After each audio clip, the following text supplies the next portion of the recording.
The water shattered around her like liquid glass as Bryony surfaced, gasping for air that tasted of summer and reckless freedom.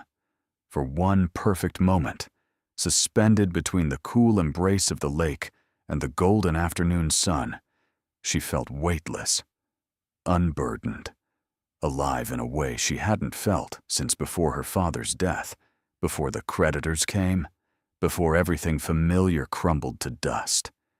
She floated on her back, watching clouds drift across the endless blue, her dark hair fanning around her like ink spilled on silk.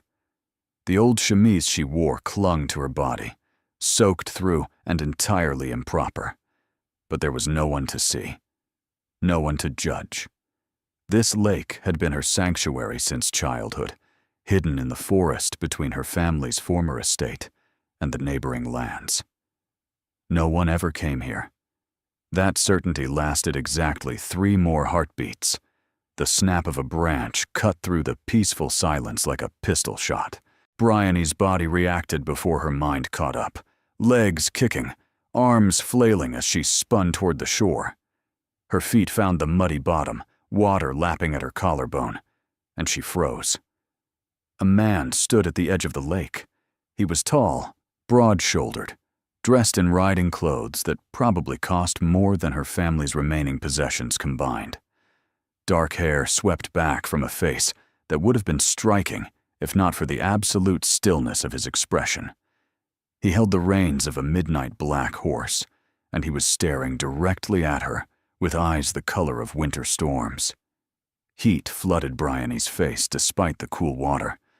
She sank lower, crossing her arms over her chest, painfully aware of how the wet fabric revealed everything, concealed nothing. Her heart hammered against her ribs like a trapped bird. This is private property. His voice carried across the water, low and precise, with the cultured accent of old money and older titles. "You're trespassing." I know perfectly well whose property this is. The words escaped before she could stop them, sharp with a defensiveness born of humiliation. "I've been swimming in this lake since I was 7 years old." His eyebrow rose fractionally. "Have you indeed?" The Ashwell estate borders these woods. This lake was always considered common ground between the properties. My father and the old Duke had an understanding. A flicker of recognition crossed his features. "Ashwell. You're Cornelius Ashwell's daughter." It wasn't a question. Bryony's chin lifted despite her compromising position. "I am. Bryony Ashwell. And you must be the new Duke of Windmere. I understood you were in London for the season." I returned early. He made no move to leave, no gesture of gentlemanly discretion, simply stood there, studying her with an intensity that made her skin prickle beneath the water. "The old understanding, as you call it, ended when your father sold his estate to my predecessor 3 years ago. The lake is entirely within Windmere lands now. It has been since before my father's death." The words landed like stones in her chest. Of course her father had sold everything, including her childhood sanctuary, including even this small piece of peace. She should have known, should have checked before stripping down to her chemise and diving into water that no longer belonged to her family. "I apologize for the intrusion, Your Grace." Her voice came out steadier than she felt. "If you would be so kind as to turn around, I'll collect my things and leave immediately." He didn't move. "Your father's funeral was 3 weeks ago. I sent condolences, which were received with gratitude." Though Bryony couldn't remember seeing his name among the letters. There had been so many, and so few of them genuine. Most came from creditors wearing sympathy like a mask. "You're staying at the Ashwell cottage, the one your father retained. For another month, yes, until the lease expires and the new owners take possession." She couldn't keep the bitterness from her voice entirely.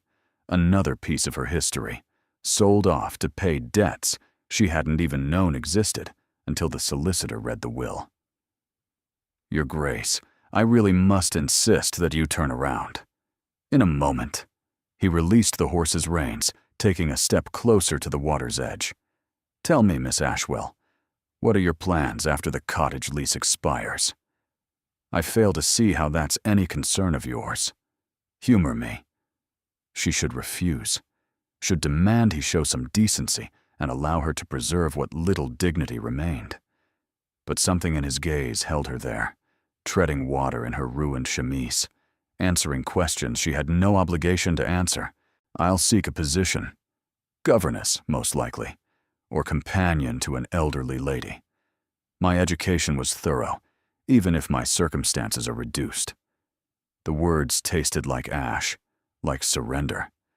"I have references from before my father's troubles began." "And your brother?" "Gilbert, isn't it? I recall he was involved with some investment scheme that went rather spectacularly wrong." Bryony's hands clenched beneath the water. "My brother's business affairs are not a topic I discuss with strangers, particularly strangers who refuse to observe basic propriety." That earned her an almost smile, a slight softening at the corners of his severe mouth. "You're quite bold for a woman caught trespassing in her undergarments. And you're quite rude for a duke who supposedly received an education in gentlemanly behavior." Silence stretched between them, broken only by the gentle lap of water against the shore and the distant call of songbirds. Then, impossibly, he laughed. It was a rusty sound, as if he'd forgotten how, but genuine nonetheless. "Miss Ashwell, I find myself in need of assistance with a rather delicate matter." He reached into his coat pocket, withdrawing something that glinted gold in the sunlight.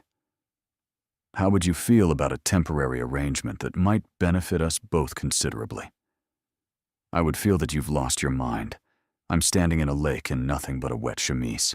We've known each other for approximately 4 minutes, and you're proposing some sort of arrangement." "Not proposing." His eyes met hers, sharp and calculating, and strangely desperate beneath the aristocratic composure. "Offering. There's a difference." Bryony stared at him, water dripping from her hair, her heart pounding for reasons that had nothing to do with cold. Every rational instinct screamed at her to refuse, to demand he leave, to salvage what remained of her dignity and forget this encounter ever happened. But dignity didn't pay debts. Pride didn't secure futures. And the alternative? The slow grinding poverty of a governess's life, the dependence on strangers' goodwill, the absolute erasure of everything she'd once been. That waited for her regardless. "What kind of arrangement?" The Duke of Windermere smiled, and it transformed his face from merely handsome to something far more dangerous. "The kind that requires you to attend a house party at Windermere Hall, as my guest, and, for all appearances, as my potential bride." The world tilted sideways. Bryony forgot the cold water, forgot her state of undress, and forgot everything except the impossibility of what he'd just said. "You cannot be serious. I assure you, Miss Ashwell, I have never been more serious about anything in my life." He tucked the gold object, a pocket watch, she now realized, back into his coat. "But perhaps we should continue this conversation once you're properly attired. I'll wait by the old oak. You have 5 minutes to decide whether you want to hear more, or spend the rest of your life wondering what might have been." He turned then, finally showing her the courtesy of his back, and walked toward a massive oak tree some 50 yards distant. His horse followed without command, loyal as a shadow. Bryony stood frozen in the water, her mind racing faster than her shivering body could process. A duke, a house party, a pretend courtship. She had 5 minutes to decide her future. 4 minutes and 53 seconds later, she emerged from the lake, wrung out her hair, pulled her worn dress over her damp chemise, and walked toward the oak tree. She didn't look back. The Duke of Windermere stood with his back against the ancient oak, arms crossed, watching her approach with an expression that revealed nothing of his thoughts. Up close, away from the distorting shimmer of water, he was even more imposing than she'd first realized. At least 6 feet tall, with the lean, powerful build of a man who spent time on horseback rather than in drawing rooms. His face was all sharp angles and controlled intensity. Handsome in a way that felt almost aggressive, he was also, she noticed, younger than she'd expected. Perhaps 30, possibly a year or two less. The weight he carried in his bearing had aged him in her initial assessment. "You came?" He didn't sound surprised. "I'm here to listen." That's not the same as agreeing to anything. Bryony stopped several feet away, painfully aware of her dripping hair and the damp patches spreading through her faded muslin dress. "You mentioned an arrangement. Explain." "Direct. I appreciate that." He pushed away from the tree, beginning to pace with the restless energy of a caged predator. "My grandmother, the Dowager Duchess, has decided that my period of mourning is concluded. She's arranged a house party at Windermere Hall next week. 20 guests, carefully selected, all designed to push me toward one particular outcome. Marriage. To Lady Venetia Ashby, specifically. The Earl of Pemberton's daughter. Beautiful, wealthy, connected. Everything a duchess should be on paper." His voice flattened. "She's also calculating, cold, and views me as nothing more than a title to be acquired. My grandmother doesn't care. She wants an heir secured, the bloodline continued, duty fulfilled." Bryony recognized the bitterness in his tone. She'd heard it in her own voice often enough. "And you don't want to marry Lady Venetia." "I don't want to marry anyone. Not yet. Not while I'm still." He stopped, his jaw tight. "Not while I'm still managing my father's death and the weight of expectations I never wanted." "Then simply tell your grandmother no." "You don't know my grandmother." A humorless smile crossed his face. "She is not a woman who accepts refusal. She spent the past 3 months maneuvering me into this position. The house party is her final gambit. By the end of the week, she expects an engagement announcement. Lady Venetia expects the same. Half of London society expects the same.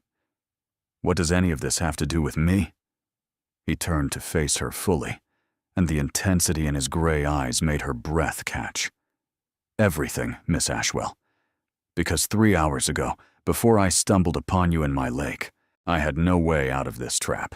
No plausible excuse to reject Lady Venetia without causing a scandal that would follow me for years. But now I have you. You don't have me. Not yet." He stepped toward her, close enough that she could smell leather and sandalwood and something darker beneath. "But I could. If you agreed to attend the house party as my guest, presented as a woman I'm considering for courtship, Lady Venetia would have competition. My grandmother would be forced to delay her plans, and I would have time to breathe, to grieve, to figure out what I actually want from my life, without being pushed into a marriage I'll regret." Bryony's mind raced through the implications. "You want me to pretend to be your romantic interest, a woman of no fortune, no connections, no position in society. Your grandmother would see through it instantly." "Would she?" His eyebrow rose. "You're the daughter of a gentleman. Your family's name is old and respected, even if the money is gone. You were educated alongside the daughters of earls and barons. You know how to conduct yourself in society because you were raised in it before circumstances changed."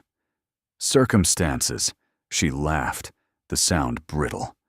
"That's a polite word for financial ruin and social exile." "It's also an opportunity," he pressed on, relentless. "Think about it, Miss Ashwell. 1 week at Windermere Hall. Beautiful gowns, fine food, the chance to move in society again, even temporarily. At the end, when the house party concludes, we'll stage a mutual decision to remain friends. Your reputation stays intact. You leave with connections, references, introductions to families who might employ a woman of your breeding and education, and I gain the time I need. And if your grandmother investigates my background, if she discovers how far the Ashwell family has truly fallen, then we tell the truth, that you're a gentlewoman facing reduced circumstances through no fault of your own. It's sympathetic, not scandalous. Half the gentry in England has a cousin or niece in similar situations. Bryony turned away, walking a few steps toward the lake, her thoughts churning like storm water. It was mad. The entire proposition was utterly, completely mad.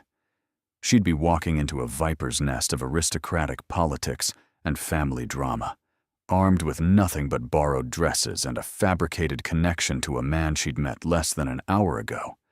But the alternative was the cottage's empty rooms, the dwindling funds, and the slow death of every dream she'd ever held.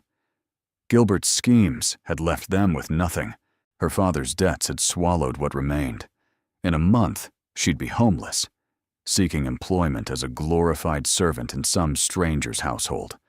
At least this way, she'd have a chance.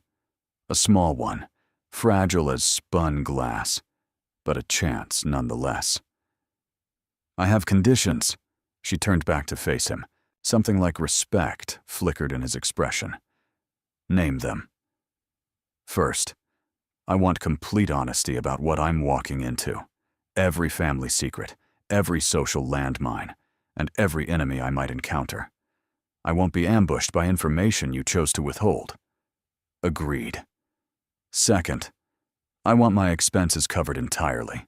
Gowns, accessories, transportation, everything. I won't pretend to be a viable Duchess candidate while wearing patches and last decade's fashions. You'll have an unlimited account at any modiste you choose. Third, she advanced toward him, holding his gaze with steel she hadn't known she possessed. When this ends, I want letters of introduction, real ones, from you and from any connections I make during the house party. Recommendations that will open doors to respectable positions. I won't go back to nothing. I won't survive this performance, only to end up worse than before. The Duke studied her for a long moment, something shifting behind his careful mask. You negotiate like a woman who's had to fight for everything she has. I am a woman who's had to fight for everything she has. Bryony didn't flinch. Do we have a deal, Your Grace? He extended his hand.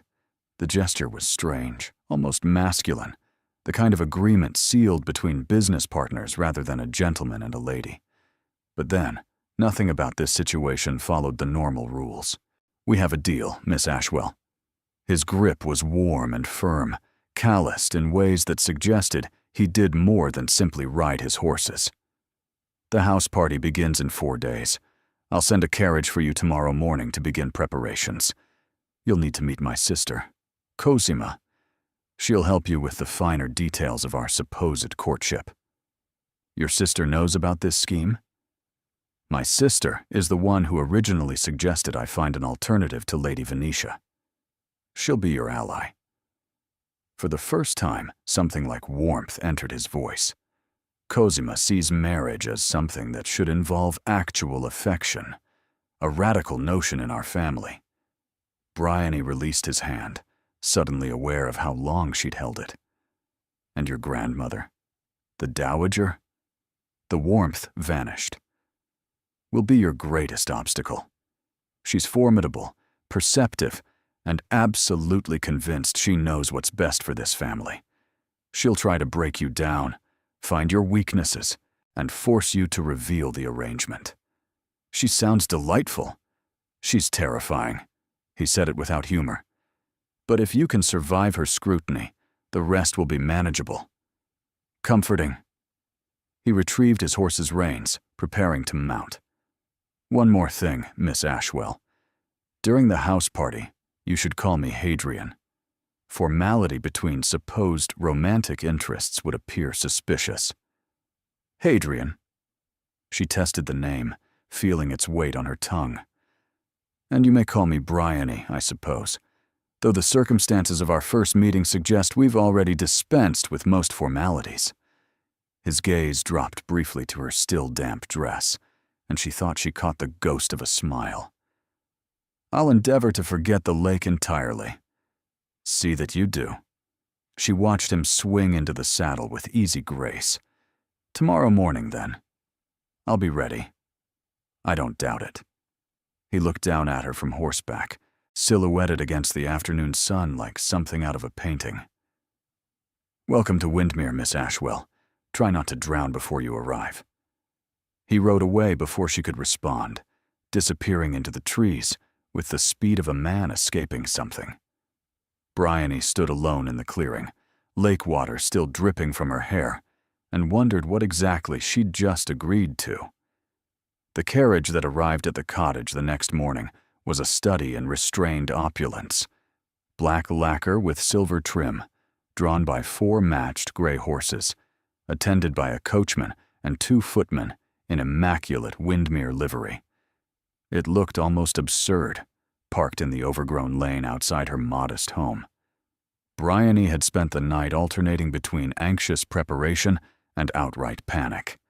She'd packed her few decent dresses, knowing they would be inadequate. She'd written a letter to Gilbert explaining her absence, omitting any details that might tempt him toward another scheme.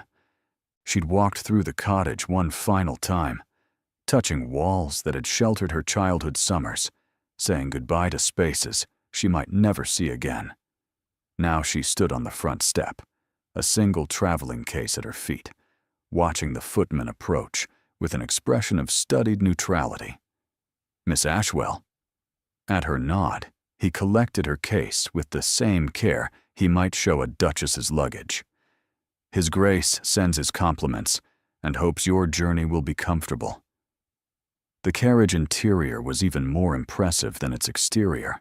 Velvet cushions in deep burgundy, curtains of cream silk, a small basket containing fruits, pastries, and a sealed note with her name written in bold, masculine script.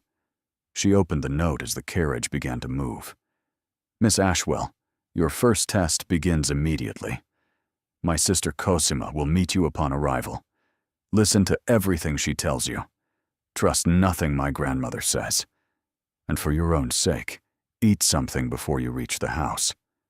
Windmere dinners are elaborate performances, and you'll need your strength." The journey took 3 hours, winding through countryside that grew increasingly dramatic as they traveled north. Rolling hills gave way to dense forests, which parted eventually to reveal glimpses of something massive on the horizon. Windmere Hall emerged from the landscape like a crown. Bryony's breath caught as the full scope of the estate came into view. The house was enormous, a sprawling edifice of honey-colored stone that seemed to glow in the afternoon light. Towers and turrets punctuated the roofline, and endless rows of windows glittered like watching eyes. Formal gardens spread before the main entrance, geometric patterns of hedge and flower that must have required an army of groundskeepers to maintain. This was where she would spend the next week, pretending to belong, pretending she might actually become mistress of all this impossible grandeur. The carriage pulled around the curved drive and stopped before the main entrance. Before the footman could reach her door, it flew open from the outside, and a young woman with tumbling dark curls and sparkling brown eyes thrust her head inside. "You're here, finally. I've been watching from the window for ages." She grabbed Bryony's hands and practically pulled her from the carriage. "I'm Cosima. Hadrian's told me everything." "Well, probably not everything. He's terrible at explaining. But enough. You're absolutely perfect. I knew it the moment I saw the carriage approaching. Come inside, quickly, before grandmother spots us from her lair." Bryony found herself swept through the massive front doors and into an entrance hall that could have contained her entire cottage several times over. Marble floors stretched in every direction. A grand staircase curved upward toward distant galleries. Portraits of stern-faced ancestors observed her passage with what felt like active disapproval. "Don't mind them," Cosima noticed her gaze. "The Sterlings have always been a gloomy lot, Hadrian's the worst of them, actually, though he's improved slightly since yesterday. Something about finding a mysterious woman swimming in his lake. Her eyes sparkled with mischief. I need every detail of that story, by the way. He's being infuriatingly vague. There's not much to tell. I was trespassing. He caught me. Now I'm here. Yes, but the trespassing was in your undergarments, wasn't it? Cosima grinned at Bryony's furious blush. I knew it. Hadrian turned absolutely scarlet when I pressed him about it. I haven't seen him blush since we were children. You're already doing wonders for him. They climbed the grand staircase, turned down a long corridor lined with more disapproving portraits, and finally stopped before a door painted soft green. Your rooms. Cosima pushed the door open with a flourish. The Jade Suite. I insisted. It has the best light and the prettiest view, and it's far enough from grandmother's apartments that she can't spy on you easily. Bryony stepped inside and felt her legs threaten to buckle. The suite was larger than any room she'd ever occupied. A sitting room with silk-covered furniture in shades of green and gold. An attached bedroom dominated by a canopied bed draped in embroidered fabric. A dressing room lined with mirrors and empty wardrobes waiting to be filled. Windows that stretched from floor to ceiling, overlooking gardens that seemed to extend forever. The modiste is coming this afternoon. Cosima settled onto a chaise, clearly prepared for an extended conversation. Madame Laurent, she's the best in 3 counties, and she owes our family several favors. You'll have a complete wardrobe by tomorrow evening. Ball gowns, day dresses, riding habits if you ride, everything you need. This is too much. Bryony's voice came out strange, overwhelmed. I can't accept all of this. You can, and you will. It's the arrangement. Cosima's voice softened, losing some of its bubbling energy. Bryony. May I call you Bryony? My brother explained the terms you negotiated. I want you to know that I think you were absolutely right to demand what you did. And I want you to know that I'm on your side. You don't even know me. I know my brother, which is better. Cosima curled her legs beneath her, looking suddenly younger, more vulnerable. Hadrian hasn't been himself since our father died 8 months ago. He just withdrew. Into duty, into work, into this shell of responsibility that doesn't let anything through. Grandmother's been using his grief against him, pushing Lady Venetia as the solution to everything. But Venetia is, she shuddered delicately. She's dreadful, actually. Cold as ice and twice as sharp. She'd make him miserable. And you think I won't? I think you're real.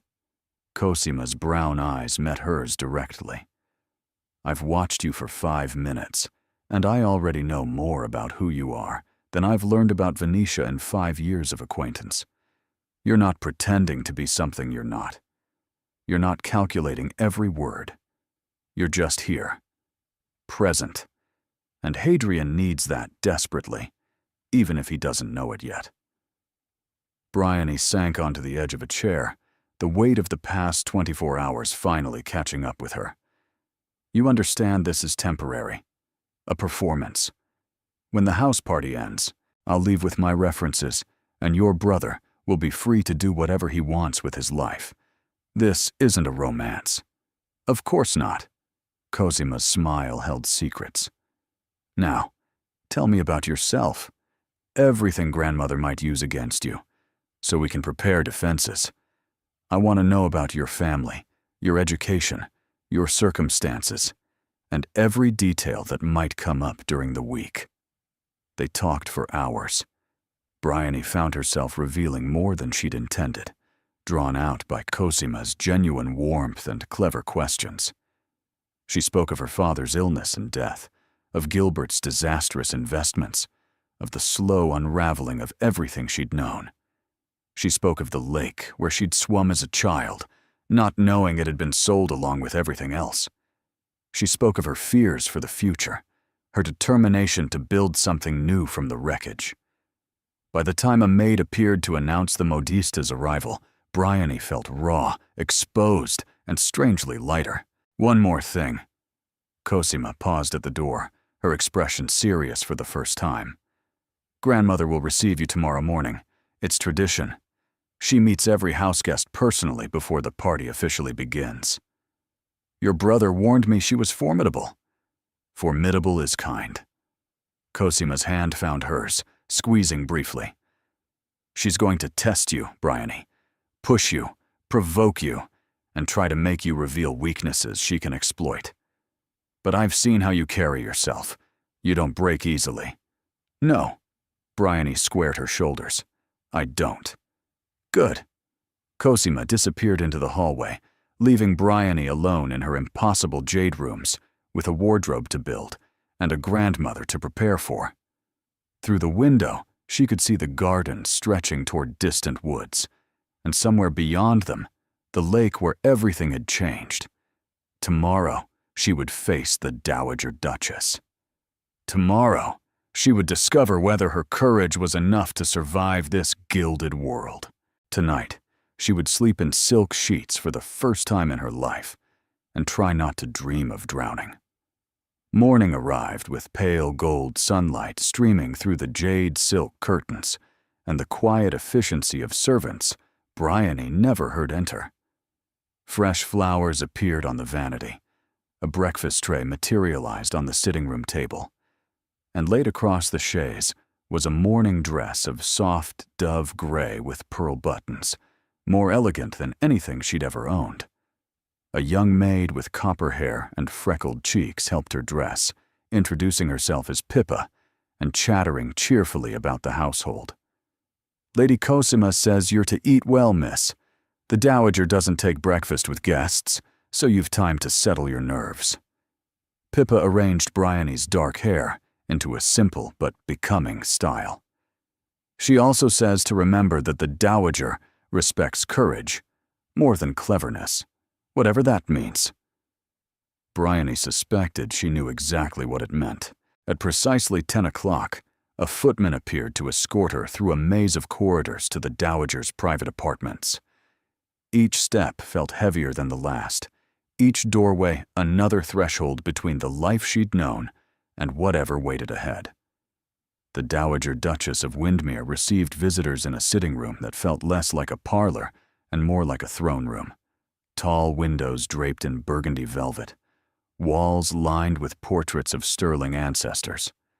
And at the center of it all, positioned before the fireplace like a queen holding court, sat the woman herself.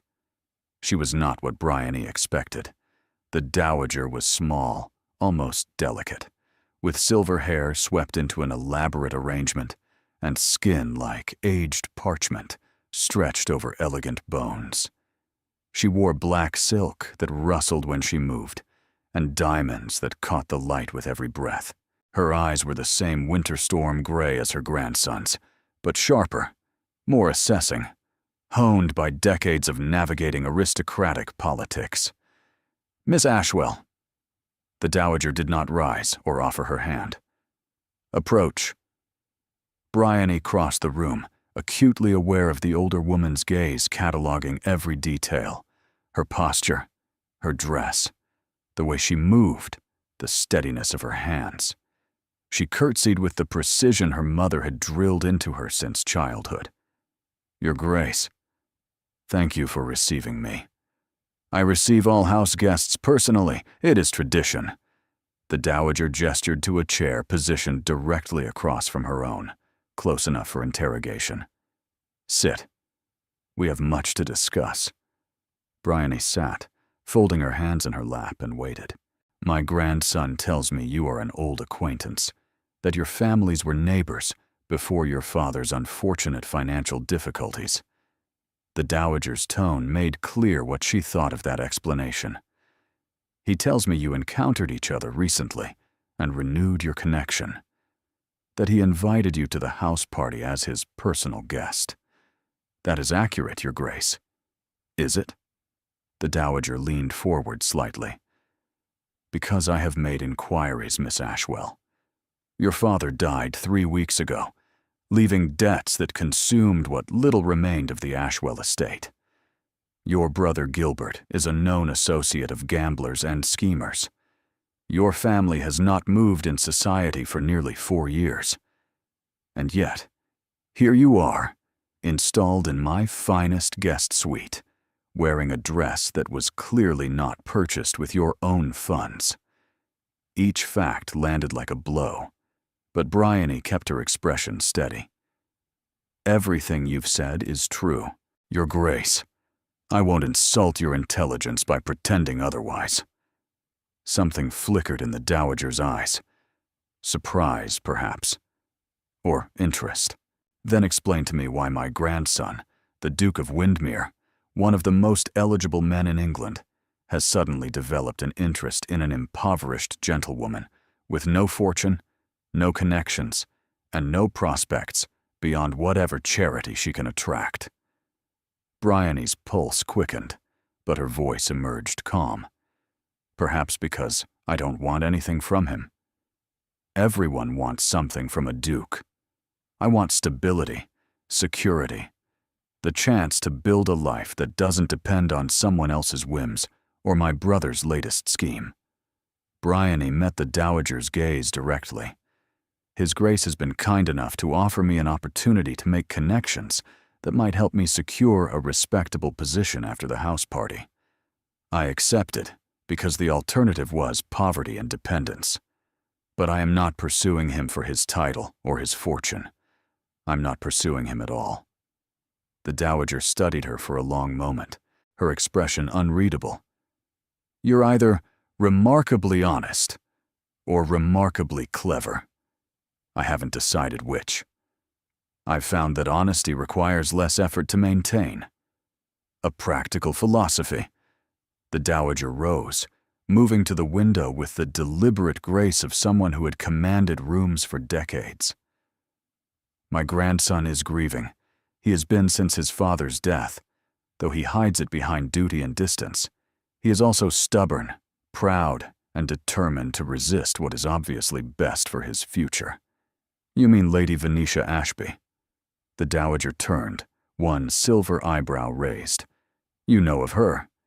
Cosima mentioned her, and His Grace explained that you've been encouraging the match. Encouraging. The word came out sharp. I have been attempting to save my grandson from himself. Hadrian would lock himself in his study until he's 40, if given the choice. Lady Venetia is everything a duchess should be. Wealthy, connected, trained from birth for the role. She would manage his household, produce heirs, and navigate society on his behalf. He would barely need to participate. Is that what you want for him? A wife who requires nothing of him? The question escaped before Bryony could stop it, and she immediately wished it back. But the dowager's expression shifted, something cracking beneath the imperious surface. What I want, the dowager said quietly, is for him to live. Not merely exist, but live. His father understood the difference. Edmund married for love despite my objections, and though I disapproved, I cannot deny that he was happy. Truly happy, until the illness took him. She turned back to the window. Hadrian has closed himself off from that possibility. He sees marriage as duty, connection as weakness. Lady Venetia would not challenge that. She would enable it. Bryony remained silent, uncertain how to respond. You, Miss Ashwell, are an unknown variable. The dowager faced her again, her gaze piercing. You have no pedigree to recommend you, no fortune to tempt him, nothing but whatever qualities exist beneath that composed exterior. You are either exactly what you appear to be, a desperate woman grasping at opportunity, or you are something else entirely. Something that might actually reach him. I'm not trying to reach him, Your Grace. This is a temporary arrangement, a week's performance, nothing more. So you say. The dowager moved toward her, stopping close enough that Bryony could smell lavender and something sharper beneath. One more thing. If you hurt him, if you manipulate his grief for your own advantage, if you give him hope only to crush it, I will ensure you never recover. I have spent 50 years building influence in this society. I can use it to protect, or I can use it to destroy. I understand, Your Grace. Do you? The Dowager's eyes bored into hers. I wonder. You carry yourself like a woman who has already lost everything. But there are always deeper losses waiting. Remember that. She moved toward the door, and Bryony understood the audience was concluded. But the Dowager paused at the threshold, her hand on the frame. Dinner is at 8. Lady Venetia and her family arrived this afternoon, along with most of the other guests. I suggest you use the intervening hours to prepare yourself. A thin smile crossed her lined face. The performance begins tonight. She swept out, leaving Bryony alone in the throne room with her racing heart and the unsettling realization that she'd been given both a warning and something else entirely. Something that felt almost like permission. Bryony spent the afternoon in a whirlwind of preparation. Madame Laurent arrived with an army of assistants and an avalanche of fabric, conducting fittings with the precision of a military campaign. Gowns materialized as if by magic. Evening dresses in sapphire and gold, day dresses in soft pastels, a riding habit in deep green that made her eyes glow. Through it all, Cosima kept up a running commentary on the guests who would be arriving. Lord and Lady Pemberton are Venetia's parents. He's harmless, mostly interested in his hunting dogs. She's the dangerous one, nearly as calculating as her daughter. They've been positioning Venetia for a ducal match since she was in the schoolroom. And the others? The Thornberry sisters, Margot and Sylvie. Old family friends, mostly harmless gossips. Sir Rupert Crane and his wife, political connections grandmother cultivates. The Belmont family, including their son Marcus, who's been sniffing around Venetia himself, though she won't give him the time of day, now that a duke is in her sights. Cosima ticked them off on her fingers. And various assorted cousins, minor nobility, and social climbers filling out the numbers. A viper's nest. An accurate description. Cosima grinned. But you'll have allies. Me, obviously. And Hadrian, though he's terrible at showing support. He tends to stand in corners, looking severe, rather than actually talking to people. As if summoned by his name, a knock sounded at the door. Hadrian entered without waiting for permission, stopping short when he saw the chaos of fabrics and accessories scattered across every surface. I see Madame Laurent has begun her work. Nearly finished, Your Grace. The modiste didn't look up from her pinning. Miss Ashwell will be the most elegantly dressed woman at your house party. I guarantee it. She could wear a flour sack and still outshine Lady Venetia, Cosima muttered, earning a sharp look from her brother. A word, Miss Ashwell? When you're able. Bryony extracted herself from the fitting, following Hadrian into the corridor. He led her through a series of hallways she didn't recognize, finally stopping before a door that opened into a library. Her breath caught. The room was 2 stories tall, lined floor to ceiling with books, leather-bound volumes in every color, organized on polished mahogany shelves. A massive fireplace dominated one wall, flanked by leather chairs positioned for reading. The scent of old paper and wood polish wrapped around her like an embrace. My father's sanctuary. Hadrian moved to a window, his back to her. He spent more time here than anywhere else, reading philosophy, writing letters, escaping grandmother's schemes. It's beautiful. It's lonely. He turned, and she saw something raw in his expression, quickly suppressed. I wanted to thank you for this morning. Cosima told me you faced grandmother without flinching. That's rare. She told me she would destroy me if I hurt you. It was remarkably direct. That sounds like her. He almost smiled. She means it, you know. She's not given to empty threats. I gathered. Bryony moved deeper into the library, trailing her fingers along the spines. She also said something else, that you haven't looked this alive in months. She seemed to think our arrangement had something to do with it. Silence stretched between them. When she turned, Hadrian was watching her with an intensity that made her skin prickle. My grandmother sees what she wants to see. Does she? Bryony held his gaze. Because I think she sees quite clearly. She knows this is a performance, even if she can't prove it. And she's watching to see whether there's anything real beneath the act. Is there? The question hung in the air, dangerous and charged. There's practicality, Bryony said carefully. Mutual benefit.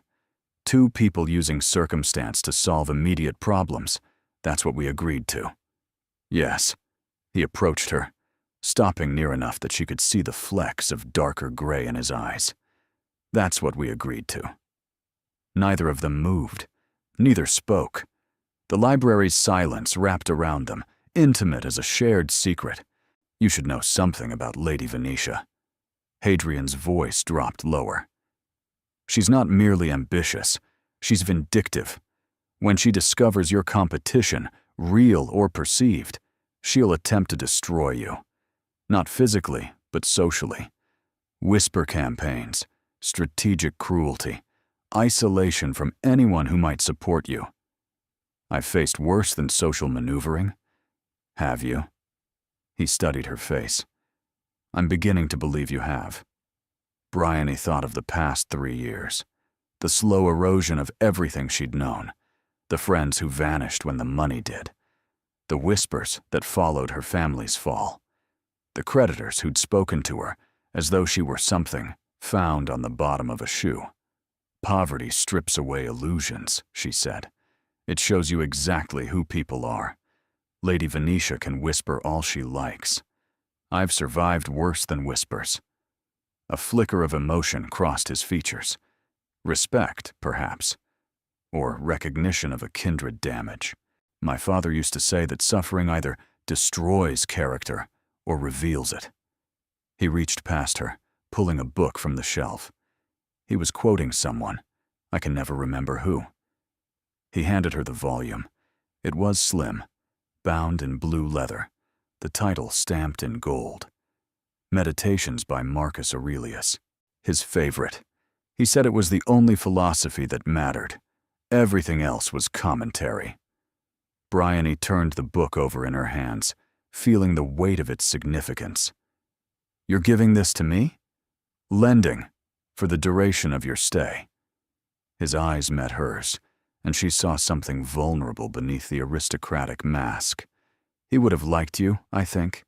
You have the same quality he admired, the refusal to be diminished by circumstance. I don't know what to say. Say you'll read it. A ghost of warmth entered his voice, and that you'll still be standing at the end of the week, no matter what Venetia throws at you. Bryony pressed the book against her chest, feeling its leather binding like armor. I'll still be standing. I promise you that. They stood there in the quiet library, surrounded by his father's books and the weight of unspoken things. For the first time since arriving at Windmere, Bryony wondered whether the performance might be more complicated than she'd anticipated. Then the dinner gong sounded, echoing through the house, and the moment shattered. Tonight begins everything. Hadrian's mask slipped back into place. Lady Venetia will assess you immediately. Grandmother will watch your every move. The other guests will form opinions within minutes of meeting you. Then I suppose I should go make myself presentable. Bryony moved toward the door, then paused. Hadrian? He looked up, surprised by the use of his name. Thank you. For the book. For the warning. For all of it. Something flickered across his face, too quick to identify. Don't thank me yet. The performance hasn't even started. The sapphire gown was a weapon. Bryony understood that the moment Pippa finished fastening the last button, and she turned to face the mirror. Madame Laurent had outdone herself. The dress clung to her figure before cascading in elegant folds to the floor, its color deep enough to be almost black in shadow, but burning blue where the candlelight caught it. Small crystals had been sewn into the bodice, catching light with every breath, and the neckline showed more of her collarbone than she'd ever displayed in public. "You look like a duchess," Pippa breathed. "I look like someone pretending to be a duchess." But even Bryony couldn't deny the transformation. For one night, at least, she would fit into this world. Cosima collected her at the top of the grand staircase, stunning herself in rose silk that complemented her dark coloring perfectly. "Remember," Cosima whispered as they descended, "Lady Venetia will be watching for weakness. Don't give her any, and stay near Hadrian when you can. His attention is your shield." The drawing room was already crowded when they entered. Crystal chandeliers blazed overhead, casting golden light across silk gowns and polished jackets. Laughter and conversation created a wall of sound that Bryony had to push through simply by appearing. She felt the moment attention shifted to her. Heads turned. Whispers began. Fans rose to cover mouths, sharing observations she couldn't hear, but could easily imagine. Then Hadrian appeared at her side, offering his arm with the smooth precision of a man who'd done this 1,000 times. "Breathe," he murmured, guiding her into the room. "Remember, you belong here tonight." She didn't, but she lifted her chin and smiled as if she did. The introductions blurred together. Lady this, Lord that, the Earl of somewhere. Cosima stayed close, whispering helpful context. "That's the Marchioness of Hertford. Terrifying but fair. Those are the Sinclair twins. Harmless flirts. Avoid Lord Pembry. He smells of mothballs and talks only of his hunting dogs." And then, inevitably, Lady Venetia appeared. She was even more beautiful than Bryony had expected, her blonde hair gleaming in the candlelight, her rose silk gown cut in the absolute height of fashion. She moved through the crowd with the confidence of someone who'd never doubted her place. "Your Grace." Venetia curtsied to Hadrian with practiced grace, her voice sweet as poisoned honey. "How wonderful to see you again. It's been an age since the Pemberton Ball." "Lady Venetia." Hadrian's tone was perfectly neutral. "May I present Miss Bryony Ashwell? She's a guest for the house party." Those green eyes turned to Bryony, evaluating, dismissing, and reconsidering in the space of a heartbeat. "Miss Ashwell, I don't believe we've met." The emphasis on Miss was subtle but deliberate. "Are you connected to the Hampshire Ashwells, or perhaps the Norfolk branch?" "Neither, I'm afraid. My family's estate was in Derbyshire. The Ashwell family is quite small now." "Derbyshire, how provincial." Venetia's smile never wavered. "And what brings you to Windermere? Surely such a grand party must be rather overwhelming for someone from such a modest situation." "Lady Venetia." Hadrian's voice cut through the sweetness like a blade. "Miss Ashwell is here as my personal guest. I trust she'll be treated with appropriate courtesy." The temperature between them dropped several degrees. Venetia's smile tightened, and Bryony saw something ugly flash behind those pretty eyes. "Of course, Your Grace. I meant no offense." She turned back to Bryony, and her expression arranged itself into something that wanted to look friendly. "We must talk more later, Miss Ashwell. I'm sure you have such fascinating stories about country life." She glided away before Bryony could respond, leaving a trail of expensive perfume and implied insults. "She's declared war."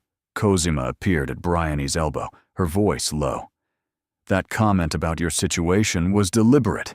She's marking territory." "Let her mark." Bryony watched Venetia's white-clad figure disappear into a cluster of admirers. "I've been dismissed by better." Dinner was an elaborate performance of 12 courses, with Bryony seated strategically between a harmless elderly baron and Marcus Belmont, the young man Cosima had mentioned as Venetia's spurned suitor. He proved surprisingly pleasant company, more interested in discussing books than gossip, and Bryony found herself relaxing slightly as the meal progressed. From across the table, she caught Hadrian watching her. He looked away immediately when their eyes met, but she'd seen something in his expression. Approval, perhaps, or concern. After dinner, the party moved to the ballroom. Bryony hadn't been in a ballroom since before her father's troubles. The Windmere Ballroom was magnificent, all gilded mirrors and towering windows, with an orchestra already playing something elegant. Couples began to form for the first dance, and she found herself standing alone at the edge of the floor, suddenly uncertain. Then Hadrian was beside her, offering his hand. The first dance of the evening. Traditionally, the host opens with his most honored guest. I'm hardly your most honored guest. Tonight you are. His eyes held hers with unsettling intensity. May I have this dance, Miss Ashwell? She placed her hand in his, and they took the floor. The waltz began, and everything else faded. His hand at her waist, firm and guiding, her palm pressed against his, the music swelling around them like a tide. She was aware of watching eyes, of Venetia's fixed smile, of the dowager's assessing gaze from her position by the wall. But mostly, she was aware of him. You're thinking too hard, Hadrian murmured as they turned. Stop counting and simply move. I'm not counting. You're doing something. Your shoulders are rigid as boards. Perhaps because the entire room is staring at us and waiting for me to make a mistake. Then disappoint them? His grip tightened slightly, pulling her closer than was strictly proper. Show them what I already know. That you belong here as much as anyone. Something shifted in her chest. She stopped calculating, stopped worrying, simply let the music guide her. They moved together with surprising grace, turning and sweeping across the floor, and she felt almost weightless. Better, he said quietly. Much better. The dance ended too soon. He released her with a formal bow, and the spell broke. But something lingered, a warmth in her chest, an awareness of how his hand had felt at her waist. The next hour passed in a blur of dances and conversation. Marcus Belmont claimed her for a quadrille. Sir Rupert discussed parliamentary matters she barely understood. The Thornberry sisters cornered her with questions about fashion that she answered as vaguely as possible. Through it all, she felt Hadrian's awareness tracking her across the room. Whenever she looked up, he was there, watching from whatever conversation he was supposedly engaged in. And whenever she looked up, Venetia was watching too. The confrontation came during a break between dances. Bryony had stepped onto the terrace for air, the cool night a relief after the ballroom's heat. She was alone for precisely 30 seconds before Venetia emerged from the shadows. Miss Ashwell, how fortunate. I was hoping for a private word. Bryony turned, her spine straightening instinctively. Lady Venetia, are you enjoying the evening? Immensely. Venetia drew nearer, and the sweetness in her voice curdled into something sharper. Though I confess I'm curious about your sudden appearance. The Duke has never mentioned you before. No one in society has heard of you. And yet here you are, installed as his honored guest, dancing with him before the entire company. His Grace and I are old acquaintances. Our families were neighbors. Were they? How convenient that this old acquaintance should resurface just as his grandmother is arranging a very advantageous match. Venetia's eyes glittered in the moonlight. It almost seems calculated. If you're suggesting, I'm not suggesting anything. Venetia cut her off, all pretense of friendliness abandoned. I'm observing. And what I observe is a desperate woman from a ruined family grasping at an opportunity far above her station. You may have charmed your way into this house party, Miss Ashwell, but make no mistake. The Duke of Windmere will marry appropriately. He will marry me." Bryony's hands clenched at her sides, but her voice emerged steady. "That seems presumptuous, given that His Grace hasn't proposed." "He will." Venetia smiled, and it was the coldest expression Bryony had ever seen. "His grandmother has ensured it. All the pieces are in place. You're nothing but a temporary distraction, and when this week ends, you'll return to whatever hovel you crawled out of, and everyone will forget you ever existed." The words cut deeper than they should have, because they echoed every fear Bryony had been trying to suppress. "You don't know anything about me. I know enough." Venetia turned to leave, then paused. "Oh, and Miss Ashwell? That gown is lovely. It's a pity it can't disguise what you really are." She swept back into the ballroom, leaving Bryony alone on the terrace with the night pressing against her skin and something burning behind her eyes. She was still standing there when footsteps approached from behind. "I saw her follow you out." Hadrian's voice was quiet, concerned. "What did she say?" "Nothing I didn't already know." Bryony didn't turn around. "She reminded me of my place, of what I am, of what this arrangement really means. What it means is that you've survived the first test." He moved to stand beside her at the railing, close enough that she could feel his warmth. "You danced beautifully. You charmed Marcus Belmont. You handled grandmother's scrutiny without breaking. Whatever Venetia said, it doesn't change any of that. It doesn't change the truth either." She finally looked at him, and something in her expression made his jaw tighten. "I am temporary. This is borrowed. When the week ends, I go back to being nobody, and she'll still be here. She'll still win." "No." The word came out fierce, unexpected. "She won't." "Hadrian." "She won't," he repeated, and suddenly his hand was cupping her face, gentle but insistent, forcing her to meet his eyes. "You are not nobody. You never were. And whatever happens at the end of this week, whatever Lady Venetia believes, I promise you this: she will not win." The intensity in his voice stole her breath. They stood there, his hand warm against her cheek, the moon watching from above, and Bryony felt the ground shifting beneath her feet. "You shouldn't make promises you can't keep," she whispered. "I never do." The ballroom doors opened, spilling light and music across the terrace. They separated quickly, but not before several pairs of eyes registered their position. "The last dance is about to begin." Hadrian's voice had returned to formal neutrality, but something in his eyes remained. "Will you honor me, Miss Ashwell?" She took his hand, and together they walked back into the light. But as they passed through the doorway, Bryony saw Venetia watching from across the room, and the fury in those green eyes promised that the real battle was only beginning.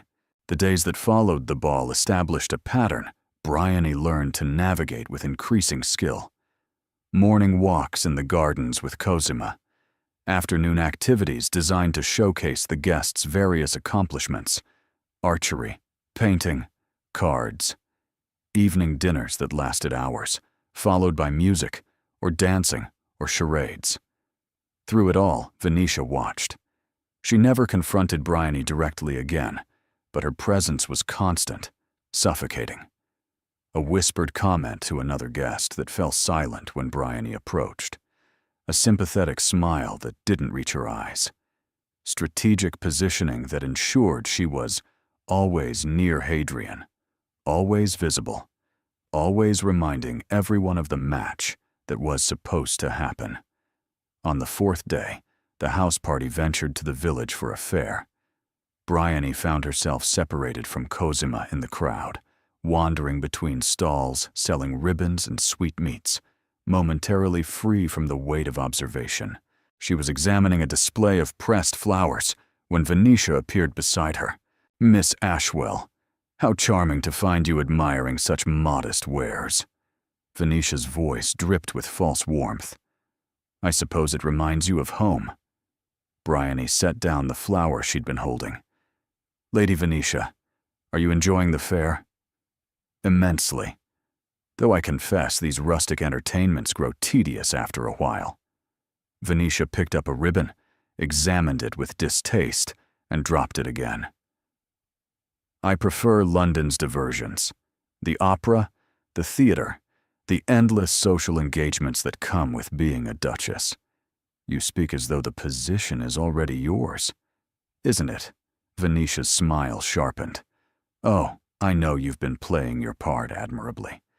The mysterious guest, the object of the Duke's sudden fascination. It's quite the performance, but we both know how this ends. Do we? Of course. Venetia leaned in, lowering her voice to a conspiratorial murmur. The Dowager has already arranged everything. The announcement will come at the closing ball. Hadrian will propose. I will accept. And by this time next year, I'll be the Duchess of Windermere. It's been planned for months. Bryony's stomach clenched, but she kept her expression neutral. Plans change. Not these plans. Something ugly flickered behind Venetia's pretty features. You see, Miss Ashwell, I've made inquiries of my own. I know about your brother's debts. I know about the creditors circling your family's remaining assets. I know that your cottage lease expires in 3 weeks, and after that, you'll have nothing. Nowhere to go. No one to help you. Each word landed like a blow, precise and devastating. What's your point? My point is that you're desperate. Venetia's voice hardened. And desperate women make mistakes. I've already mentioned to several guests that I'm concerned about you. That your circumstances might be driving you to pursue the Duke inappropriately. That perhaps his kindness is being exploited by someone with ulterior motives. That's a lie. Is it? Venetia's eyebrow rose. A penniless woman from a ruined family, suddenly appearing at a house party, wearing gowns she couldn't possibly afford, dancing with the Duke before the entire company. It doesn't take much imagination to see how that looks. Bryony's hands trembled at her sides. Hadrian knows the truth. He invited me here. Hadrian is grieving and confused. He's clinging to anyone who seems different from the expectations he's drowning in. But grief fades, Miss Ashwell. Confusion clears. And when it does, he'll see exactly what you are. Venetia's smile turned poisonous. A temporary distraction, a charity case, a woman so far beneath him that this entire charade is almost embarrassing to witness. The words cut deeper, because they echoed every fear Bryony had been trying to suppress since the moment she'd agreed to this arrangement. You don't know anything about what I am. I know everything that matters. Venetia adjusted her gloves with deliberate casualness. I know that when this week ends, you'll return to your crumbling cottage and your worthless brother and your future of servitude. And I know that I'll still be here. I'll always be here. Because this is my world, Miss Ashwell. You're just visiting. She swept away before Bryony could respond, disappearing into the fair's crowds with the practiced grace of someone who had already won. Bryony stood frozen among the ribbon stalls and flower displays, her chest tight with something that felt dangerously close to tears. Everything Venetia had said was true. Every cutting observation reflected the reality Bryony had been trying to ignore. This was temporary, borrowed, a fantasy that would evaporate the moment the house party ended. She was still standing there when Cosima found her. Bryony, what's wrong? You look like you've seen a ghost. Nothing. The word came out hollow. I just need some air. You're already outside. Then I need different air. Bryony pulled away from Cosima's concerned touch. Please, I just need a moment alone. She walked away before Cosima could stop her, leaving the fair behind, heading toward the woods that bordered the village. She didn't know where she was going. She only knew she couldn't stay there, couldn't keep performing, couldn't pretend for another moment that any of this was real. Venetia's words echoed in her mind, relentless and cruel. A temporary distraction, a charity case, a woman so far beneath him. The worst part was that she couldn't argue, because Venetia was right. She was all of those things. And no amount of sapphire gowns or moonlit dances could change the fundamental truth of what she was. Nobody. She didn't know how long she walked. The woods swallowed her, cool and green, and mercifully silent.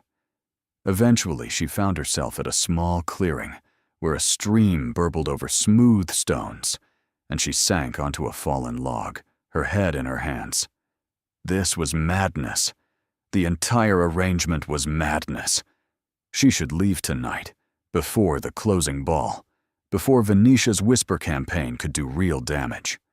Return to the cottage, pack what little remained, and begin the governess search in earnest.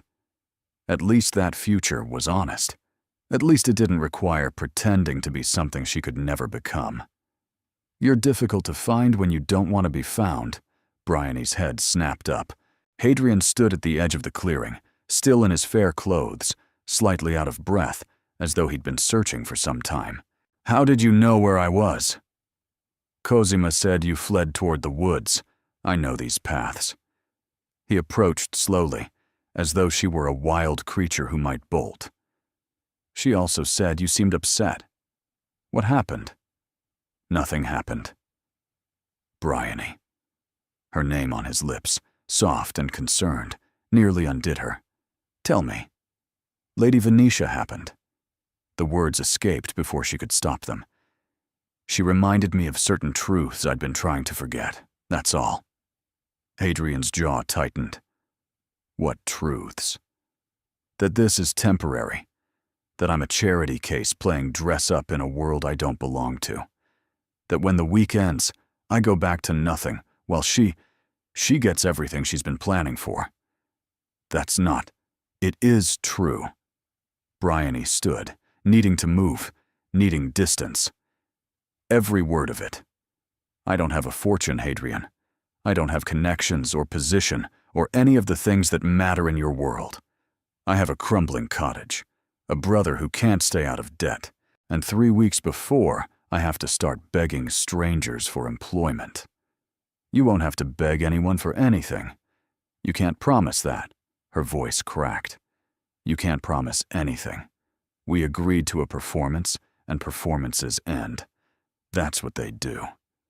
He crossed the clearing in 3 strides, closing the distance between them until she could see the flecks of darker gray in his eyes, the tension in his shoulders, and the barely controlled emotion beneath his composed surface. What if I don't want it to end? The words hung between them, dangerous and impossible. You don't mean that. I've never meant anything more. His hands found her shoulders, gentle but insistent. These past days, watching you navigate grandmother's tests, watching you refuse to be diminished by Venetia's cruelty, watching you exist in my world as though you were born to it, I've felt more alive than I have in months. Years, perhaps. Hadrian. My father spent 20 years grieving my mother. 20 years alone because he couldn't imagine anyone else in her place. I thought I understood that. I thought shutting myself away from connection was honoring his memory somehow. His grip tightened. But he wouldn't want that for me. He would want me to find what he found. Something real. Someone real. Bryony's pulse thundered in her ears. I'm not. You're everything. The word came out fierce, desperate. You're brave and honest, and you refuse to be anyone other than who you are. You challenged me from the moment we met, standing in that lake in your wet chemise, negotiating terms like you were the one with all the power. Despite everything, a laugh escaped her. I was terrified. You didn't show it. His hand rose to cup her face, thumb brushing her cheekbone. You never show it. You just keep standing, keep fighting, keep being exactly who you are. And I think I've been falling for you since the moment you told me I was rude for a duke who supposedly received an education. That was rather bold of me. It was perfect. His eyes searched hers, vulnerable in a way she'd never seen. Tell me I'm not alone in this. Tell me you feel something too. She should deny it, should protect herself from the inevitable heartbreak waiting at the end of this fairy tale, should be practical and sensible and all the things that survival demanded. Instead, she told the truth. I feel everything. Her voice emerged barely above a whisper. Too much. It terrifies me. Good. He pulled her closer, eliminating the last distance between them. Terror means it matters. Then he kissed her. It wasn't gentle. It wasn't careful. It was desperate and searching and honest in a way that words could never be. His mouth claimed hers, and she responded with equal intensity, her hands fisting in his jacket, pulling him closer, closer, as though she could absorb him through sheer force of wanting. When they finally broke apart, both breathing hard, his forehead rested against hers. "Come back to the house with me," he murmured. "We'll tell grandmother together.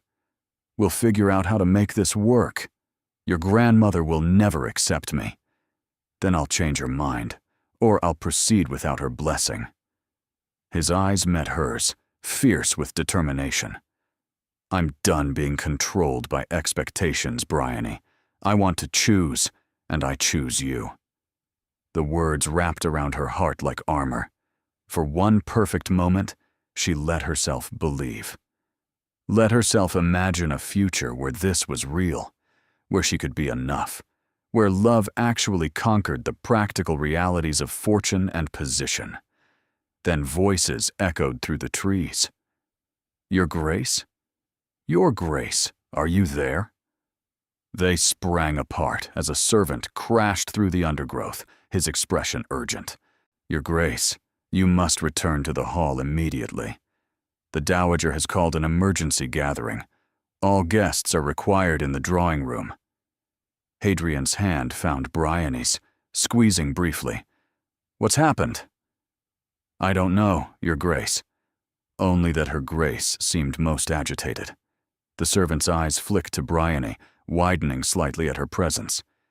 She specifically requested that Miss Ashwell attend as well. Ice settled in Bryony's stomach. "Me, specifically?" "Yes, miss. By name." Hadrian's grip tightened on her hand. "Whatever this is, we face it together." But as they followed the servant back through the woods, Bryony couldn't shake the feeling that the ground beneath her feet was about to crumble entirely. The drawing room was silent when they entered. Every guest had assembled, arranged in careful clusters that somehow left a wide space in the center of the room. The Dowager sat in her customary position by the fireplace, her expression carved from stone. Lady Venetia stood nearby, and though her face wore appropriate concern, her eyes gleamed with barely concealed triumph. Bryony's stomach dropped. "Ah, Miss Ashwell, how good of you to join us." The Dowager's voice could have frozen water. "I apologize for interrupting whatever woodland excursion you were enjoying with my grandson." The implication hung in the air, ugly and deliberate. Several guests exchanged meaningful glances. The Thornberry sisters whispered behind their fans. "Grandmother." Hadrian stepped forward, positioning himself slightly in front of Bryony. "What is this about?" "This is about truth, Hadrian. Something that seems to be in short supply at this house party." The Dowager withdrew a letter from her lap, holding it up for all to see. "I received correspondence this afternoon from a Mr. Felix Swinton. The name means nothing to me, but apparently he's quite well acquainted with Miss Ashwell's brother. They've conducted business together, it seems. Business of a rather unsavory nature." Bryony's blood ran cold. Felix Swinton, one of Gilbert's gambling associates, a man who'd been circling their family's remaining debts like a vulture. "What kind of business?" Lady Pemberton asked, her voice eager. "The kind that involves debts, forgeries, and schemes designed to extract money from anyone foolish enough to trust them. The Dowager opened the letter. According to Mr. Swinton, Gilbert Ashwell owes considerable sums to various creditors. Sums that, conveniently, might be resolved if his sister were to secure a wealthy husband. That's absurd. Hadrian's voice cracked like a whip.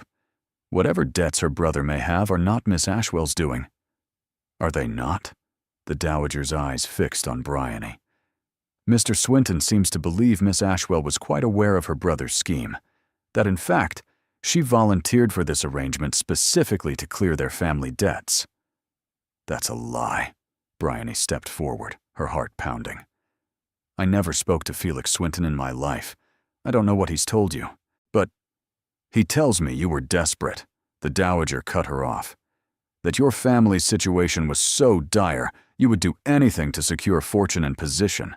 That you've been manipulating my grandson's grief to insinuate yourself into his affections. Grandmother, enough. Hadrian's voice shook with barely controlled fury. I invited Miss Ashwell here. I pursued her, not the other way around. Whatever lies this Swinton person has concocted, are they lies? The Dowager stood, her small frame somehow dominating the entire room. Miss Ashwell, look me in the eye and tell me that your brother has debts. That you didn't agree to this arrangement hoping it might solve your family's financial problems. That you haven't been performing a role designed to secure exactly the outcome you now face. Bryony opened her mouth to deny it, but the words caught in her throat. Because it wasn't entirely a lie. She had agreed partly because of the opportunity it offered.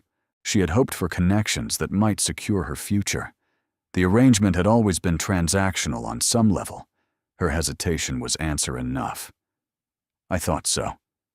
The Dowager's voice held no triumph, only weary disappointment. Lady Venetia warned me that something was amiss. I should have listened sooner. Venetia's expression remained perfectly sympathetic, but her eyes glittered with victory. Grandmother, this changes nothing. Hadrian moved to stand beside Bryony. Whatever the circumstances of our introduction, my feelings are real. Her character is real. A letter from some opportunist doesn't erase what I've come to know. What you've come to know? The Dowager laughed bitterly. You've known her for less than a week. You're grieving, vulnerable, and desperate for something to feel other than pain. She saw that and exploited it. That's not, Bryony started. Isn't it? The Dowager turned to face her directly. Tell me honestly, Miss Ashwell, when you agreed to come here, was it because you genuinely cared for my grandson? Or was it because you saw an opportunity to escape your circumstances? The room held its breath. Bryony looked at Hadrian, saw the desperate hope in his eyes, and felt something shatter inside her. Because she couldn't lie. Not to him. Not about this. It was both, she whispered. At first, it was the opportunity. But then, you developed feelings. The Dowager's voice dripped with scorn. How convenient. How perfectly timed. It's the truth. Truth? The Dowager gestured at the assembled guests. The truth is that you're a fortune hunter in a borrowed gown, and everyone in this room can see it. The truth is that my grandson deserves better than a schemer who uses grief as a gateway to wealth. The truth, Miss Ashwell, is that you don't belong here. You never did. The words landed like physical blows. Bryony felt them strike bone, felt something inside her crumple and collapse. I'll leave tonight. Her voice emerged, hollow, unfamiliar. You won't have to endure my presence any longer. Bryony, no. Hadrian grabbed her arm. Don't let her. She's right. Bryony pulled free, unable to meet his eyes. About all of it. I should never have come here. I should never have agreed to any of this. Please, I'm sorry. She finally looked at him, and the pain in his expression nearly destroyed her. I'm so sorry. She walked out of the drawing room with as much dignity as she could manage, leaving behind the whispers and the judgment and the man she'd been foolish enough to love. In her room, she packed with trembling hands. The beautiful gowns stayed. The jewelry stayed. She took only what she'd arrived with, plus the Marcus Aurelius that Hadrian had given her. She couldn't leave that behind. Even now, she couldn't leave that behind. The carriage was waiting within the hour. The Dowager had arranged it with brutal efficiency. As Bryony climbed inside, she allowed herself one final look at Windmere Hall. Somewhere in that massive house, Hadrian was fighting battles she couldn't help him win. Somewhere, Venetia was celebrating her victory. Somewhere, the life Bryony had briefly glimpsed was closing its doors forever. The carriage pulled away, and she didn't look back again. The cottage felt smaller than ever. Bryony stood in the doorway, her single traveling case at her feet, and tried to remember why she'd ever thought this place was home. The walls pressed close. The furniture sagged with decades of use. Everything smelled of dust and disappointment. Gilbert found her there an hour later, still standing in the doorway, unable to make herself move further inside. "Bryony? What happened? I thought you were at some grand house party." It ended early. She finally stepped inside, setting down her case. "Did you send Felix Swinton to write letters about me?" Gilbert's expression flickered with guilt. "I don't know what you're— Don't lie to me." Her voice emerged flat, exhausted. "The Dowager received a letter detailing your debts, your schemes, your plans to use me to secure fortune. It destroyed everything." "I was trying to help." Gilbert ran his hands through his hair. "Swinton said if you married rich, our problems would disappear. I thought maybe if the Duke knew how desperate things were, he'd feel obligated to— To what? Marry me out of pity?" Bryony laughed, the sound brittle. "You absolute fool.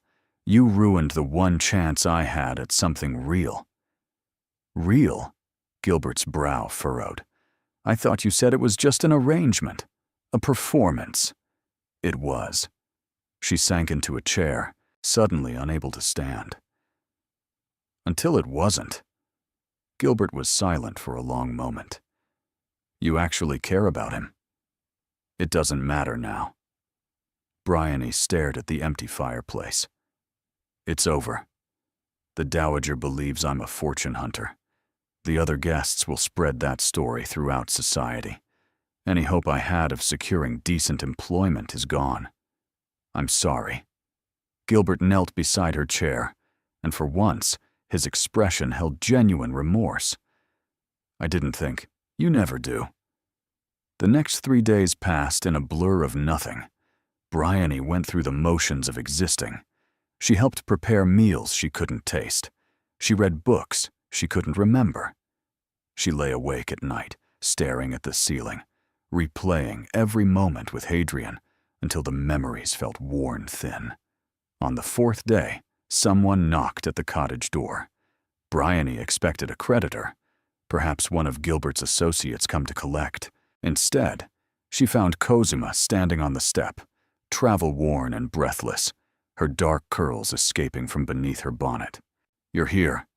Cosima pushed past her without waiting for invitation. "Thank God.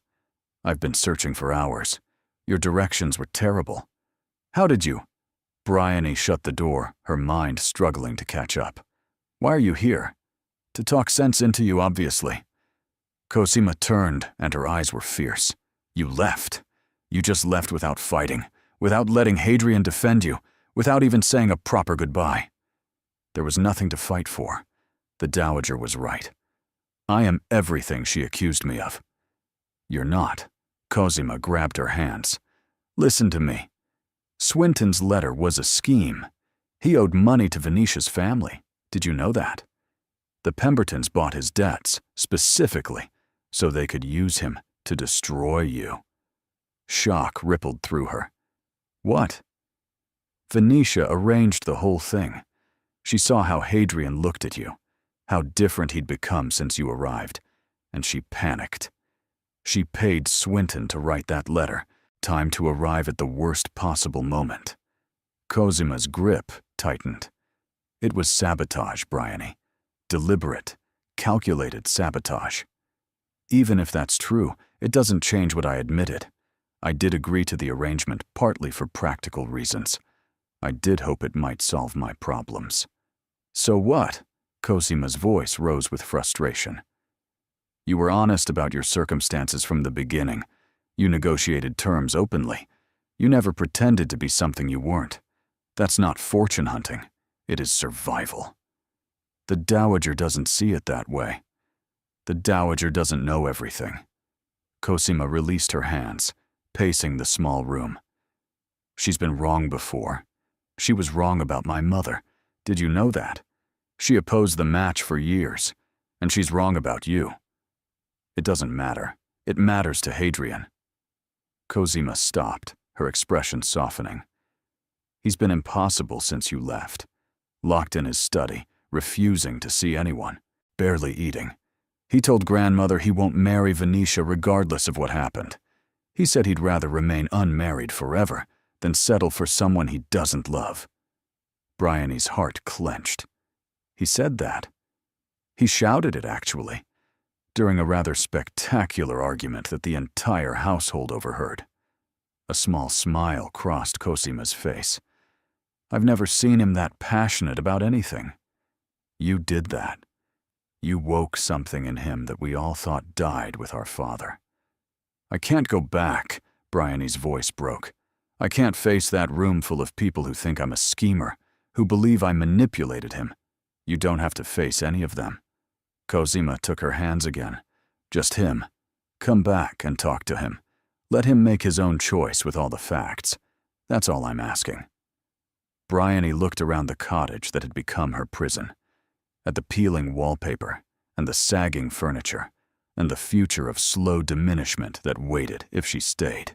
Then she looked at Cosima, who'd traveled hours to find her, who believed in her, despite everything, who was offering her a chance she didn't deserve. One conversation, she said finally. That's all. Cosima's face split into a brilliant smile. That's all you'll need. The carriage arrived at Windmere as the sun began to set, painting the honey-colored stone in shades of gold and amber. Most of the house party guests had departed, Cosima explained. Only the family remained, along with a few servants preparing the house for its return to normalcy. He's in the library. Cosima squeezed her hand as they entered the great hall. He's barely left it since you went. I'll make sure grandmother doesn't interfere. Bryony climbed the familiar stairs, walked the familiar corridors, and stopped before the library door. Her hand trembled as she raised it to knock. Come in. His voice, muffled through the wood, still sent warmth flooding through her chest. She pushed open the door. Hadrian stood by the window, silhouetted against the dying light. He looked terrible. Dark shadows under his eyes. His usually immaculate clothing rumpled. His hair disordered, as though he'd been running his hands through it for days. He turned, and the expression that crossed his face when he saw her nearly brought her to her knees. Bryony. Her name emerged like a prayer. You came back. Cosima convinced me. She stepped into the room, suddenly uncertain. She told me about Venetia, about Swinton, about what really happened. None of that matters. He crossed to her in 3 strides, stopping just short of touching her. What matters is that you're here. What matters is that you gave me a chance to say what I should have said before you left. Hadrian, let me finish. His eyes held hers with desperate intensity. When grandmother confronted you, when she accused you of scheming, I should have defended you more strongly. I should have told everyone in that room exactly what you mean to me. Instead, I let you walk away thinking I believed her accusations. You tried to stop me. Not hard enough. His jaw tightened. I've spent the past 4 days berating myself for that failure, for letting Venetia's manipulation succeed, for being too shocked to fight when fighting was what you needed. There was nothing you could have done. The Dowager had made up her mind. Grandmother's mind has been changed. His expression changed subtly. I told her everything. The arrangement, the circumstances of our meeting, the way my feelings evolved from practicality to something much deeper. I told her that I love you, and that I intend to marry you if you'll have me, and that no amount of opposition will alter that decision. Bryony's breath caught. You told her you love me? I told everyone. A ghost of a smile crossed his tired face. Rather loudly, as it happens. Cosima says the servants will be gossiping about it for years. And the dowager? Was furious, then resigned, then, surprisingly, almost impressed. He stepped closer, finally allowing himself to touch her, his hands cupping her face with devastating gentleness. She said, "You must be extraordinary to provoke such feeling in me." She said perhaps she'd underestimated what you were. She threatened to destroy me. She threatens everyone. It's her way of showing concern. His thumbs brushed her cheekbones. She's waiting in her sitting room. She wants to speak with you again, if you're willing. Why? Because she realized something.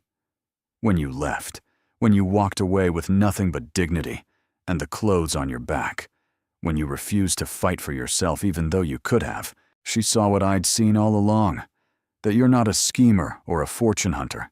You're just a woman who was dealt an unfair hand and played it with more grace than anyone could expect. Tears pricked Bryony's eyes. I was going to take the book, the Marcus Aurelius. I couldn't leave it behind. Of course you couldn't. His voice cracked with emotion. It was a gift, from my heart to yours. You were supposed to keep it. Hadrian, I love you. The words came out fierce and certain. I love your courage and your honesty and the way you refuse to be diminished by circumstance. I love that you challenged me from the moment we met. I love that you make me want to be present, to feel, to live instead of merely existing. I love you too.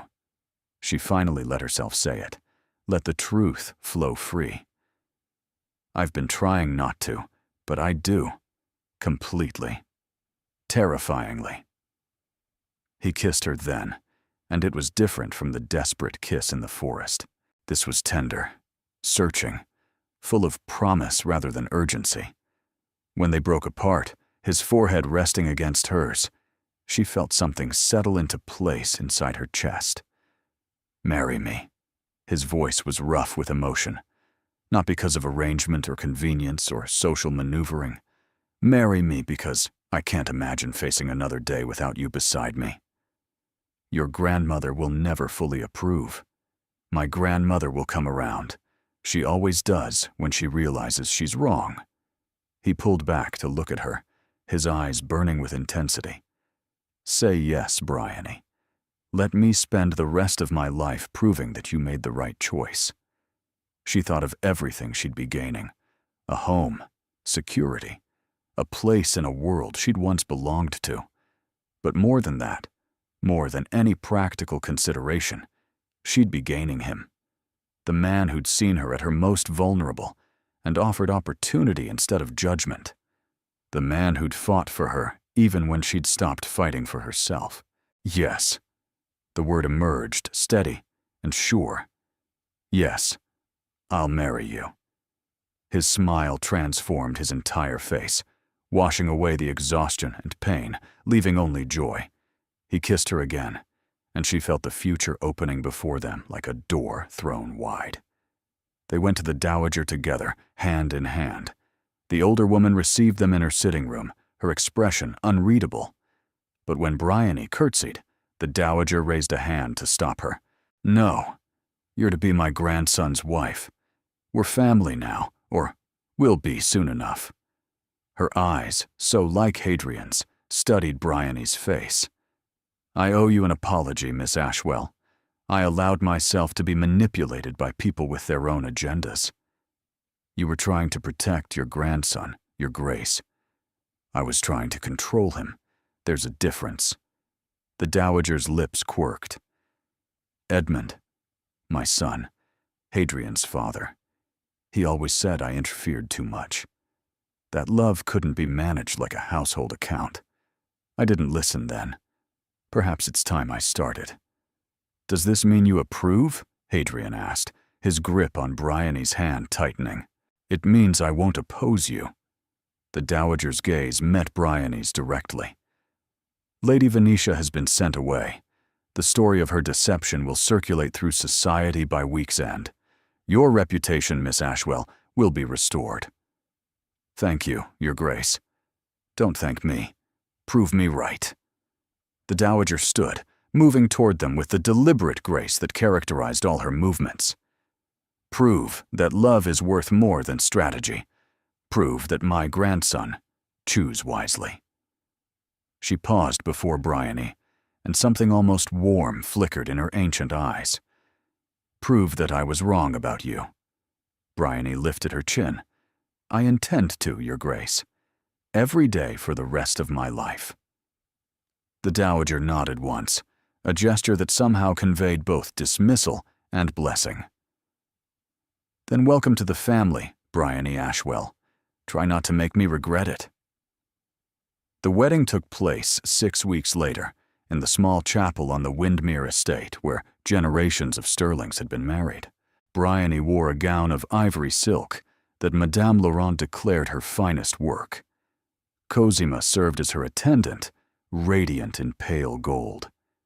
The dowager sat in the front pew, her expression stoic, but her eyes suspiciously bright when Bryony walked down the aisle. And Hadrian waited at the altar, looking at her like she was everything he'd ever wanted and never dared to hope for. The ceremony was simple, the vows traditional, and the kiss that sealed their union anything but. I love you, he murmured against her lips, the words for her alone. Duchess of Windmere, I love you too. She smiled up at him. Even if you were terribly rude to me at our first meeting. You were trespassing. You were staring. You were beautiful. His eyes softened. You still are. The wedding breakfast was an elaborate affair, with guests from across the county come to witness the unlikely match. Some attended out of curiosity, others out of genuine goodwill. A few, Bryony suspected, came simply to witness the scandal made respectable. She didn't care. She had Hadrian's hand in hers, Cosima's laughter ringing across the room, and a future she'd never dared imagine. Even Gilbert had cleaned himself up for the occasion, his gambling debts paid off by Hadrian as a wedding gift, though Bryony had insisted her brother earn back the money through honest work. He'd taken a position managing one of the smaller Windmere properties, finally having something real to build instead of schemes to chase. As the celebration continued, Hadrian pulled her away from the crowds, leading her through the house and out the back entrance. Where are we going? You'll see. They walked through the gardens, past the formal hedges and manicured lawns, into the woods that bordered the estate. The path was familiar now, and when they emerged at the lake, Bryony's breath caught. Lanterns hung from the surrounding trees, casting golden light across the water. A blanket had been spread on the bank, with champagne cooling in a silver bucket and cushions arranged for comfort. Our beginning, Hadrian said softly. I thought we should celebrate it properly. Bryony turned to face him, overwhelmed by the gesture. You remembered. How could I forget? A beautiful woman in a wet chemise, telling me I was rude. He smiled, and it reached his eyes completely. It was the moment my life changed, even if I didn't know it then. They settled on the blanket, champagne glasses in hand, watching the stars emerge above the lake. The water was still, reflecting the lantern light like scattered jewels. I never thanked you properly, Bryony said after a comfortable silence. For what? For seeing me. Not my circumstances or my family's debts or the opportunity I represented. Just me. She turned to look at him. Everyone else saw a problem to be solved, or an obstacle to be removed. You saw a person. I saw someone extraordinary pretending to be ordinary. He set down his champagne, taking her hands in his. And I knew, even then, that I wanted to spend the rest of my life convincing you of the truth. What truth? That you belong, here, with me, in this life. His eyes held hers, earnest and loving. You're not borrowing anything anymore, Bryony. This is yours, all of it. She kissed him then, long and deep, and the lanterns reflected off the water like captured stars. When they finally broke apart, she was laughing. What? I was just thinking. She nestled against his shoulder, exactly as she had that first night in the opera box, except everything was different now. If I hadn't trespassed that day, none of this would have happened. Then I'm grateful for your criminal tendencies. They're not criminal. The lake was common ground when I was a child. It still is. He pressed a kiss to her hair. Everything I have is yours now, including the lake where it all began. They stayed there until the stars wheeled overhead and the lanterns burned low, talking about everything and nothing, making plans for a future that stretched before them like an endless summer. Finally, as the moon rose high above the water, Hadrian stood and offered his hand. Duchess, shall we return to our guests? Bryony looked at the lake one final time, the place where she'd been at her most vulnerable, where a stranger had offered her an impossible choice, where her entire life had changed in the space of a single conversation. Then she took her husband's hand and let him lead her home. 1 year later, the anniversary arrived with perfect summer weather.